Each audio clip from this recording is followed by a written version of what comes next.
शेतकरी मित्रांनो, तर लाईव्ह वेदर यूट्यूब चॅनलमध्ये आपलं मनापासून स्वागत आहे. संपूर्ण जून महिन्यामध्ये राज्यात कसा पाऊस पडणार आहे या संदर्भातला मोठा अपडेट हवामान केंद्राकडून आलेला आहे. या संदर्भात आपण या व्हिडिओमध्ये तुम्हाला सविस्तर अंदाजा देण्याचा प्रयत्न करणार आहोत. तात्पुरता आपल्या या चॅनलवर नवीन असाल तर निश्चितपणे आपल्या चॅनलला सबस्क्राईब करा आणि शेजारी बेल आयकॉन दाबून ऑलला क्लिक करा. जून महिन्यामध्ये राज्यामध्ये पाऊस सरासरीपेक्षा कमी पडणार आहे अशी शक्यता हवामान केंद्राकडून वर्तवण्यात आलेली आहे. आपण इथे जर बघितलं संक्षेपमध्ये की काय या नकाशामध्ये सांगण्यात आलेला आहे हवामान केंद्राकडून, तर साधारणपणे कमी पाऊस होण्याचा अंदाजा हवामान केंद्राकडून सांगण्यात आलेला आहे. आणि सामान्यपेक्षा थोडा कमी पाऊस ज्या भागामध्ये तुम्हाला येल्लो दिसत असेल त्या भागामध्ये सध्या साधारणपणे कमी पाऊस होण्याचा अंदाजा आहे. सामान्य पाऊस आणि सामान्यपेक्षा कमी पाऊस, सध्या सामान्य पाऊस इकडे महाराष्ट्रातील दक्षिण पश्चिमचे 1-2 तालुक्यांमध्ये होण्याची शक्यता आहे. बाकी राज्यातील अनेक भागामध्ये सामान्यपेक्षा कमी पाऊस जून महिन्यामध्ये पाहायला आपल्याला भेटणार आहे. आपण जर इथे तुम्हाला झूम करून दाखवलं तर सध्याची परिस्थितीमध्ये आपल्या महाराष्ट्रामध्ये चिंताजनक स्थिती जून महिन्यामध्येच बनू शकते. आपल्याला माहीत असेल ला लीना कंडिशनसुद्धा आता येणाऱ्या दिवसामध्ये ॲक्टिव्ह होणार आहे. आपण यावर एक विशेष करून व्हिडिओ करणार आहोत. निश्चितपणे आपण त्या व्हिडिओला बघण्यासाठी या चॅनलला सबस्क्राईब करा. आणि जर आपण पूर्ण जून महिन्याचा अंदाजा तुम्हाला दिला तर आपल्या विदर्भाच्या भागामध्ये नागपूर, भंडारा, गोंदिया, चंद्रपूर, गडचिरोली आणि त्याच्या आसपासच्या भागामध्ये सुद्धा पाऊस सरासरीच्या तुलनेत कमी होण्याची शक्यता इथून आपल्याला दिसत आहे. संपूर्ण राज्यामध्येच अशी परिस्थिती बनू शकते. संपूर्ण राज्यामध्येच पाऊस होण्याचा अंदाजा कमी आहे. यामध्ये विदर्भ असो किंवा मध्य महाराष्ट्र असो किंवा मराठवाडा असो, संपूर्ण भागामध्येच पाऊस होण्याचा अंदाजा कमी आहे असं आपल्याला इथे दिसत आहे. तर जून महिन्यामध्ये होणार काय आहे या संदर्भातला एक आपण जर तुम्हाला अपडेट दिला तर इथे जम्मू काश्मीर, उत्तराखंड आणि त्याच्या आसपासच्या भागामध्ये नॉर्मल पाऊस जून महिन्यामध्ये पडू शकते अशी शक्यता आहे. त्यानंतर मध्य भारतमध्ये जे की आपला महाराष्ट्र आणि मध्य प्रदेशचा भाग होतो त्यामध्ये सामान्यपेक्षा किंचित कमी पाऊस पडणार आहे. पश्चिम किनारपट्टी म्हणजे केरळ आणि त्याच्या आसपासच्या भागामध्ये साधारणपणे खूप जास्त कमी पाऊस पडण्याची शक्यता यामध्ये गोवा आणि केरळचा भाग असणार आहे. ईशान्य भारत ज्यामध्ये आसाम, मेघालय आणि त्याचा आसपासचे जे काही जिल्हे आहेत त्या भागामध्ये नॉर्मल म्हणजे सामान्य पाऊस पडण्याची शक्यता आहे. असे प्रमुख 4 आपल्या भारतातील झोन आहेत. उत्तर, पश्चिम, दक्षिण आणि पूर्वी या सर्वच भागामध्ये त्यामधून सर्वात कमी पाऊस दक्षिण भारत आणि मध्य भारतच्या भागामध्ये पडण्याची शक्यता आपल्याला इथून पुढे दिसत आहे. मित्रांनो, पुढच्या 4 आठवड्याचा जर आपण हवामान अंदाज तुम्हाला सांगितला आणि 4 आठवड्यामध्ये राज्यात तापमान कसे असणार आहे, तर इथे जर आपण तुम्हाला सारांश सांगितला तर 1 आठवडा म्हणजे 28 मे पासून 4 जूनच्या रोजीपर्यंत बहुतांश भागामध्ये 50 ते 20 मिलीमीटर इतका पाऊस पडण्याची शक्यता आहे. यामध्ये मान्सूनचं आगमन होतो आणि या भागामध्ये आपल्या महाराष्ट्रामध्ये सामान्यपेक्षा हलका पाऊस होण्याची शक्यता आहे. दुसऱ्या आठवड्यामध्ये दक्षिण भारतात जास्त पाऊस पडणार आहे. उत्तरेकडील भागामध्ये कमी पाऊस पडण्याची शक्यता असं आपल्याला दिसत आहे.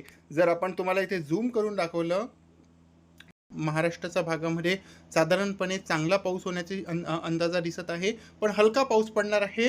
जास्त काही मोठा विशेष पाऊस नाही दिसत आहे. कोकण किनारपट्टीमध्येही पाऊस आपल्याला पाहायला भेटत आहे आणि इकडे गोवा आणि कर्नाटका आणि केरळच्या भागामध्ये सुद्धा पाऊस पाहायला भेटत आहे. 4 जूनपासून तर 11 जूनच्या मधात महाराष्ट्रामध्ये, विदर्भात हलक्या पावसाची सरी तर काही ठिकाणी मध्यम पावसाची सरी पाहायला भेटू शकतात आणि कोकण किनारपट्टी आणि केरळ या भागामध्ये चांगला पाऊस होण्याचा अंदाजा आहे. त्यानंतर अंतर्गत मध्य महाराष्ट्र आणि मराठवाड्याच्या भागामध्ये पाऊस कमीच असणार आहे. साधारणपणे महाराष्ट्रातील अनेक भागामध्ये या कालावधीमध्ये सुद्धा जून महिन्यापासून 11 जूनच्या मधात पाऊस कमीच पडणार आहे असं सरासरीच्या तुलनेत जर आपण बघितलं तर इथे आपल्याला इथून पुढे दिसत आहे. जर आपण संपूर्ण जून महिन्याचं महत्त्वाचे जर आपण इथे पॉईंट्स बघितले तर महत्त्वाचे पॉईंट्समध्ये जून महिन्यामध्ये मान्सूनचे आगमन वेळेवर होण्याची शक्यता आहे, जे की आता केरळच्या भागामध्ये मान्सून येण्याची शक्यता आहे. देशातील बहुतांश भागामध्ये सामान्य पाऊस होण्याची शक्यता आहे, पण आपल्या महाराष्ट्रामध्ये सामान्यपेक्षा कमी पाऊस पडण्याचा अंदाज आहे. काही ठिकाणी सरासरीच्या तुलनेत कमी पाऊस पडणार आहे आणि शेतकऱ्यांनी विशेष करून सतर्क राहण्याची गरज आहे. खास करून आपल्या महाराष्ट्राच्या भागामध्ये अशी शक्यता जास्त आहे आणि मध्य प्रदेशच्या भागामध्ये अशी शक्यता जास्त आहे. पाणी साठवण्यासाठी पिकाचे नियोजन करा आणि आतापासून पिकांना पाणी पुरवठा होणार याची खबरदारी घ्या. अधिक माहितीसाठी हवामान केंद्राकडून येणाऱ्या अपडेट्सवर नक्की निश्चितपणे लक्ष ठेवून राहा प्रत्येक शेतकऱ्यांनी. आणि आपणही आपल्या या चॅनलवर जे काही हवामान केंद्राकडून अपडेट्स येतात तुम्हाला या चॅनलवर मी सांगण्याचा प्रयत्न करणार आहोत.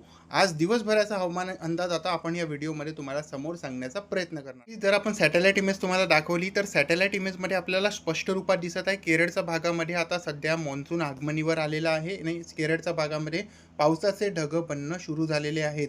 आपल्याला माहीत असेल 1 जून रोजी केरळच्या भागामध्ये मान्सून येऊन जातो आणि यावर्षी सुद्धा अशी परिस्थिती बनू शकते केरळच्या भागामध्ये.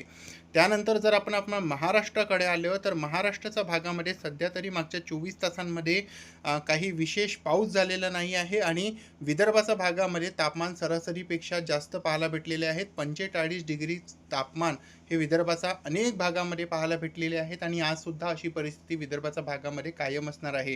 होऊ शकते दुपारनंतर विदर्भाच्या भागामध्ये तुरळक ठिकाणी पाऊस पडेल, पण विशेष करून पावसाची शक्यता खूप जास्त कमी आहे आणि खूप कमी क्षेत्रामध्ये अशी शक्यता आपल्याला इथे पुढे दिसत आहे.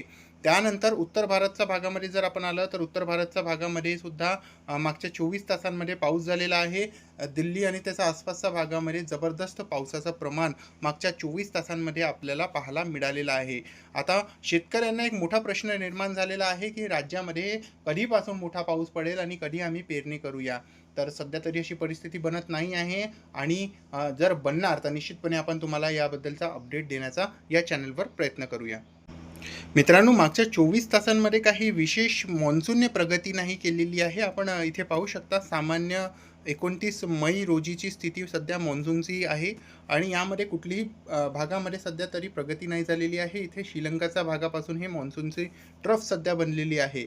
विशेष करून 1 जून रोजी केरळच्या भागामध्ये मान्सूनचं आगमन होतो आणि यावर्षी पण असं काही वाटत नाही की 1 जूनपेक्षा जास्त त्याला वेळ लागेल आणि 1 जून गेल्यानंतर सुद्धा मान्सूनचं आगमन होणार नाही असं काही दिसत नाही आहे. होऊ शकते की 1 जून किंवा 2 जून किंवा 3 जूनच्या आसपास हा केरळच्या भागामध्ये आपल्याला पाहायला भेटो. तर यावर आपण लक्ष ठेवून आहोत. निश्चितपणे आपण तुम्हाला याबद्दलचा अपडेट देणार आहोत. मित्रांनो, आज दिवसभरामध्ये राज्यातील काही भागांमध्ये विजेच्या कडकडाटाचा पाऊस होणार आहे. यामध्ये नागपूर, भंडारा, गोंदिया, चंद्रपूर, गडचिरोलीतील काही जिल्ह्यांमध्ये तुरळक ठिकाणी विजेच्या कडकडाटासह पाऊस होण्याचा अंदाजा दिसत आहे. अमरावतीतील उत्तर भाग आणि बुलढाण्यातील उत्तर भागामध्ये सुद्धा 1-2 ठिकाणी पाऊस होण्याचा अंदाजा असणार आहे. त्यानंतर जर आपण इकडे कोकण किनारपट्टीचा आज दिवसभराचा अंदाजा लिहिला तर कोकण किनारपट्टीमध्ये सुद्धा आज पाऊस होण्याचा अंदाजा आहे. घाटमाथ्याच्या भागामध्ये पुण्याचा, साताऱ्याचा आणि कोल्हापूरच्या या भागातही पाऊस होण्याचा अंदाजा आहे. रत्नागिरी, रायगड, मुंबईसह त्याच्या आसपासच्या भागामध्ये सुद्धा पाऊस होण्याचा अंदाजा आहे. नाशिक, धुळे, नंदुरबार या जिल्ह्यांमध्ये सुद्धा पाऊस होण्याचा अंदाजा पुढच्या 24 तासांमध्ये आपल्याला इथे पुढे दिसत आहे. तर सध्याच्या या व्हिडिओमध्ये आणि या अपडेटमध्ये बस इतकंच. चिंताजनक बातमी आहे निश्चितपणे शेतकऱ्यांनो. तर या चॅनलला सबस्क्राईब करून घ्या, कारण येणाऱ्या दिवसामध्ये आपण निश्चितपणे तुम्हाला मान्सूनचा सुद्धा अपडेट देणार आहोत. ला लीनाची कंडिशन सांगणार आहोत आणि त्यानंतर IOD आणि MGO फेज हे सध्या अपडेट्स आता बाकी आहेत आणखी तुम्हाला द्यायचे. तर निश्चितपणे आपण यावर एक विशेष व्हिडिओ बनवणार आहोत. त्यासाठी आपल्या चॅनलला सबस्क्राईब करा आणि शेजारी बेल आयकॉन दाबून ऑलला क्लिक करा.